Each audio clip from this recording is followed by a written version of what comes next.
దేవుని మనకి స్తోత్రాలండి. మనం ఇవాళ హన్నాను జ్ఞాపకం చేసుకున్నట్లయితే, దేవుడు హన్నాకి సంతు లేకుండా చేశాను అని చెప్పి వాక్యలేఖనాలు సెలవిస్తున్నాయి.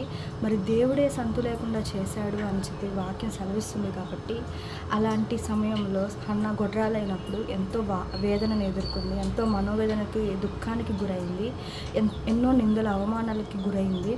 అలాంటి సమయంలో కూడా ఆమె దేవుని సన్నిధిని విడవకుండా ప్రార్థిస్తూ ఉంది. మరి దేవుడి సమయం కొరకు మనం కూడా ఆ విధంగా వేచి చూసినట్లయితే, ఆమె ఒక్క మగబిడ్డను అడిగినప్పుడు దేవుడు ఆమెకి దానికి పర్యవసానంగా 5 బిడ్డలను దేవుడు దయచేశాడు, ఆ ఒక్క మగబిడ్డతో పాటుగా. మరి మనము కూడా దేవుణ్ణి విడవకుండా ఆ విధముగా మన నిందలలోను, కష్టాలలోను దేవుని సమయం కొరకు ఎదురు చూచినట్లయితే, వేచి చూచినట్లయితే పర్యవసానంగా దేవుడు మనకి రెండంతల దీవెనతో దేవుడు మనల్ని నింపబోతున్నాడు. దేవుడు మిమ్మల్ని దీవించును.